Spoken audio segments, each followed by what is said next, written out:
Hi friends, welcome to your own YouTube channel that is Zone of Success।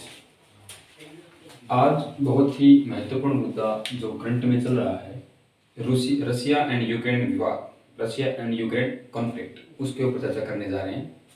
क्या है रसिया और Ukraine का विवाद? तो सबसे पहले तो आपको एक बात जाननी पड़ेगी, ये हमारा रसिया है, ये हमारा यूक्रेन है और ये यूक्रेन का ही बचा हुआ इसी का हिस्सा है। जैसे इंडिया है, इंडिया के जैसे ये अंडमान निकोबार है ना, ऐसे इसका एक आइलैंड है किस्म से, इसी का टुकड़ा है जमीन का। तो सबसे पहले यूक्रेन और रशिया का विवाद देखने से पहले आपको रशिया की हिस्ट्री के पीछे जाना पड़ेगा कि इनका विवाद क्यों हो रहा है। तो पहले तो एक बात ध्यान रखिए, रशिया विश्व में सबसे बड़ा एरिया के अकॉर्डिंग देश है। एक बात तो ये कन्फर्म होगी कि रशिया विश्व का सबसे बड़ा एरिया के अकॉर्डिंग, क्षेत्रफल के आधार पर सबसे बड़ा देश है। अब ये देश इससे भी बड़ा होता था किसी टाइम पे। 1991 में डिवाइडेशन ऑफ रशिया, रूस का विभाजन होने के पश्चात तकरीबन 13 कंट्रीज इससे अलग हो गई। कितने? 13, जिसमें लिथुआनिया, आपका बेलारूस, यूक्रेन एक प्रमुख था, ये यूक्रेन है, मोल्दोविया, इस तरह के 13 देश इससे अलग होते हैं। कजाकिस्तान, उज्बेकिस्तान, ये 13 देश हैं जो रशिया से टाइम पे अलग, जो यहाँ पर होते थे। ये अभी यहाँ पर हैं, मैंने वो बनाया नहीं उनके मेयर, इसी को समझाने के लिए। ये आपका यूक्रेन है, ये आपका रशिया है। इनमें क्या विवाद चल रहा है उसको जानने से पहले सबसे पहले आपको पढ़ना पड़ेगा डिवाइडेशन ऑफ रशिया। तो कोल्ड वॉर 1962 में हुआ, first world war 1914 to 18, second world war 1939 to 45, फिर होता है कोल्ड वॉर। कोल्ड वॉर का मतलब शीत युद्ध। शीत युद्ध कब होता है? 1962 में। अब जो हो रहा है 2022 में, वो क्या हो रहा है, इसको हम थर्ड वर्ल्ड वॉर की संज्ञा दे सकते हैं। क्यों दे सकते हैं? इसके वजह रीजन आपको बताऊंगा। थर्ड वर्ल्ड वॉर इसको क्यों बोल रहे हैं? तो डिवाइडेशन ऑफ रशिया के बाद जब ये 13 देश अलग हुए, उनमें से एक प्रमुख था यूक्रेन। यूक्रेन की राजधानी कीव, KYIV, कीव इसकी राजधानी यूक्रेन की। क्या विवाद है दोनों के बीच में? तो थोड़ा सा पीछे जाना पड़ेगा हमें। 2014 की बात है। 2014 में यूक्रेन और रूस के बीच में विवाद है। छोटा सा विवाद क्या होता है, यहाँ पर इस एरिया में रह रहे हैं कौन? ऐसे लोग जो रशिया के हैं और इनसे अलग हुए हैं, यूक्रेन के हैं यूक्रेन के, लेकिन रशिया के जैसे इनके, जैसे रशिया में वातावरण है, वहाँ के जैसे रशिया क्लाइमेट है, जैसे रशिया की परंपराएं हैं, रिचुअल्स हैं, ऐसे ही लोग इस एरिया में रह रहे हैं। ठीक, यूक्रेन में इस एरिया में रहने वाले लोग इसके जैसे हैं। ये मैंने क्रीमिया जो लगाया है, ये क्रीमिया मैंने क्यों बनाया है? क्रीमिया यूक्रेन का ऐसा पार्ट है जहां पर सबसे अधिक नेचुरल गैस के भंडार मौजूद है। तो नेचुरल गैस के भंडार मौजूद है तो सबसे बड़ा फायदा यूक्रेन को हो रहा है इसका। लेकिन ये सारा का सारा यूरोप है। ये कौन सा है मैं आपको देता हूँ, जितना भी ये एरिया बच गया, ये वाला है यूरोप, ये आपका है यूरोप। तो यूक्रेन यूरोप के तीनों साइड से घिरा हुआ देश है, लेकिन हुआ रशिया से सेपरेट है। कब? 1991 में, जब डिवाइडेशन ऑफ रशिया हो गया था। अब डिवाइडेशन ऑफ रशिया होने के बाद यूरोप से घिरा होने के कारण जो नेचुरल गैस की भंडार है क्रीमिया के अंदर है, वो यहां से जाते हैं यूरोप, एक्सपोर्ट इंपोर्ट होता है यहाँ से। तो इस बात से रशिया चिढ़ में है कि यूक्रेन इसका पार्ट यूरोप को दे रहा है। अब रशिया विश्व की एक ऐसी शक्ति है जिसके पास अधिक परमाणु हथियार हैं, अधिक एयरफोर्स है, अधिक आर्मी बल है, सब उसके पास ज्यादा है। और के मुकाबले तो अमेरिका से हालांकि पीछे। अमेरिका की एयरफोर्स जितनी मजबूत है, ऐसे ही अमेरिका की आर्मी मजबूत है, रशिया की आर्मी मजबूत है। तो ये यूरोप के आने के कारण यहाँ की गैस भंडार हिल जा रही है। इस बात का इसको रशिया को चिढ़ है। 2014 में भी इस बात को लेकर के रशिया ने यूक्रेन पर हमला किया था और क्रीमिया वाले क्षेत्र पर कब्जा कर लिया था। क्यों कब्जा? क्यों क्या? हमेशा एक देश तब कब्जा करता है या तो वहां के रिसोर्स अच्छे होने चाहिए, या वहां, अब रिसोर्स का मतलब क्या है? रिसोर्स का मतलब केवल नेचुरल रिसोर्स नहीं होते, ह्यूमन भी एक रिसोर्स है। आपने पढ़ा हुआ है चरम, ह्यूमन रिसोर्स मैनेजमेंट। तो ह्यूमन भी एक रिसोर्स है, मानवीय संसाधन है, पूंजी है। क्यों? अब बहुत से डॉक्टर हैं, बहुत से वकील हैं, बहुत से टीचर हैं, उन डॉक्टर्स में से, उन वकीलों में से, उन टीचर्स में से सबसे अच्छा कौन प्रदर्शित कर रहा है? तो मनुष्य भी एक संसाधन है। अब क्रीमिया का जो हिस्सा है जहां पर नेचुरल गैस के रिसोर्सेज मौजूद हैं, इसलिए रूस ने इसके ऊपर कब्जा किया कि इस एरिया को कवर करने के बाद इनको सबसे अधिक नेचुरल गैस मिलेगा। लेकिन यूक्रेन चाहता नहीं कि मैं क्रीमिया हिस्सा इसको दूं, 2014 में हुआ था, तब उस टाइम में यूक्रेन बहुत कमजोर था।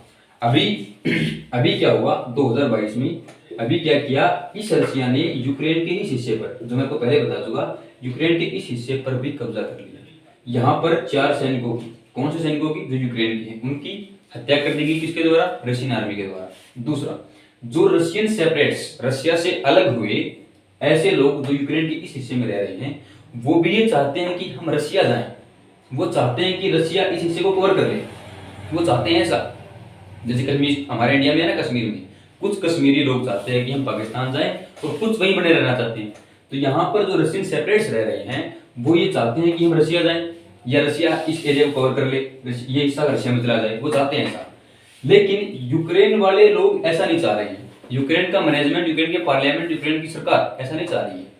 इसके कारण यहाँ पर विवाद हुआ और इसी के कारण 2022 में अब यहाँ पर चल रहा है वो। अब ये वॉर होने का मेन कारण यही है। अब क्रीमिया पर कब्जा कर दिया, यहाँ पर कब्जा कर रहा है, धीरे धीरे पूरे यूक्रेन को कवर कर लेगा। इस बात का यूक्रेन के राष्ट्रपति जी को बहुत ही डर है। दूसरा, अब रशिया के जो राष्ट्रपति हैं पुतिन साहब, व्लादिमीर पुतिन, जो लाइक तानाशाह डिक्टेटरसी तरह का करते हैं, जैसे नॉर्थ कोरिया में किम जोंग है ना, वैसे ही। लेकिन ये इतने ज्यादा मजबूत तानाशाह नहीं है अगर किम जोंग उन से इनकी तुलना करें तो। रशिया के जो प्रेसिडेंट हैं वो बहुत सालों से यहाँ पर राज कर रहे हैं। हर साल वो 10 सालों के बाद अपना राज व्यवस्था बढ़वा लेते हैं। पहले क्या था, रशिया में 65 वर्ष के लिए काम करेगा राष्ट्रपति। फिर जब उनकी उम्र 65 वर्ष हो गई, तब उनको लगा कि मैं तो ऐसे मर जाऊंगा और मैं तो यहाँ से अलग हो जाऊंगा, रशिया प्रेसिडेंट हट जाएगा। तो उन्होंने इसको बढ़वा दिया। इस प्रकार रशिया प्रेसिडेंट ने इस प्रकार अपनी उम्र बढ़वाने के कारण अब वो आजीवन यहाँ पर रशिया पर राज करेंगे। अब मेन कारण यूक्रेन क्यों इससे इतनी एक तरीके से लॉस में आ रहा है, कि क्यों चाह रहा है कि मैं इसके अंदर शामिल नहीं हूं, तो इसके लिए आपको 2-3 संगठन पढ़ने पड़ेंगे। पहला संगठन है नाटो का। नाटो क्या होता है, नाटो की फुल फॉर्म है नॉर्थ अटलांटिक ट्रीटी ऑर्गेनाइजेशन। अब नाटो उत्तर ध्रुव में जितने भी देश हैं उनका एक ग्रुप है और इसमें अभी 30 देश शामिल हैं। अब नाटो चाहता है कि वह यूक्रेन उसके अंदर शामिल हो जाए। नाटो क्या है, नॉर्थ अटलांटिक ट्रीटी ऑर्गेनाइजेशन। तो नाटो में 30 कंट्री नाटो के मेंबर है।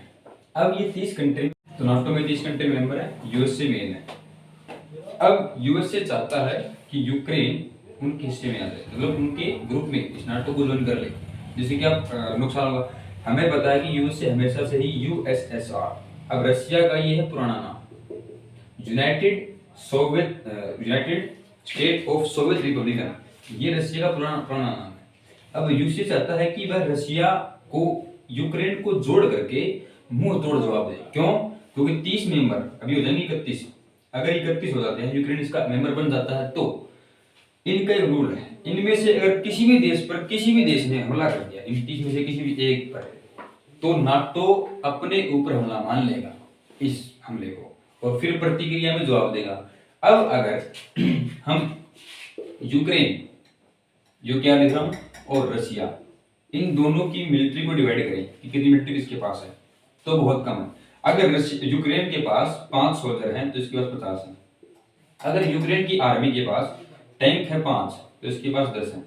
कहने का मतलब ये कि यूक्रेन की आर्मी से डबल रशिया, बहुत डबल की ट्रिपल इसकी। अब अगर यूएसए इसके अंदर शामिल हो जाए, यूक्रेन का साथ दे, यूक्रेन का साथ दे, नाटो के अंदर अगर यूक्रेन शामिल हो जाए, तो इससे यूएसए का जो है, यूएसए और 30 ये मिलकर इसका मुंह तोड़ जवाब देंगे, किसका, रशिया के आक्रमण का। तो अब हमने, हमारा जो टॉपिक है थर्ड वर्ल्ड वॉर, उसको समझने का प्रयास करें, क्या इफेक्ट पड़ेगा इसका पूरे वर्ल्ड पे। अगर यूक्रेन शामिल होता नाटो में और नाटो हमला कर दे रशिया पे, तो इसका इफेक्ट पड़ेगा रशिया के ऊपर नहीं, पूरे विश्व पर पड़ेगा इसका इफेक्ट। क्यों, क्योंकि एक तरफ नाटो, एक तरफ रशिया, तो जाहिर सी बात है, अब नाटो के मेंबर रशिया पर अकेले आक्रमण करेंगे तो रशिया में अपने मित्र को बुलाएगा, उन मित्रों में एक इंडिया, अब इंडिया पे क्या इफेक्ट पड़ेगा, इंडिया तो मित्र इसका, चाइना से हेल्प ले सकता है, रूस बिल्कुल ले सकता है सर, इंग्लैंड फ्रांस जर्मनी तो नाटो के अंदर है, लेकिन ये भी दे सकता है। इंग्लैंड फ्रांस जर्मनी नाटो के अंदर नहीं है, लेकिन नाटो की हेल्प करेंगे पक्का। तो रशिया की हेल्प करने के लिए और भी बहुत सी कंट्रीज हैं। तो इसका इफेक्ट ये पड़ेगा इंडिया के ऊपर, इंडिया के नहीं पूरे वर्ल्ड के ऊपर, थर्ड वर्ल्ड वॉर स्टार्ट हो सकता है। हो सकता है क्यों? क्योंकि नाटो की जो अपने विध्वंस करेगा रशिया के साथ, रशिया के फ्रेंड्स भी उनके साथ वैसे प्रतिक्रिया देंगे और इससे थर्ड वर्ल्ड वॉर स्टार्ट होने की पूरी आशंका है। अब इसको बचाने के प्रयास कौन करेगा?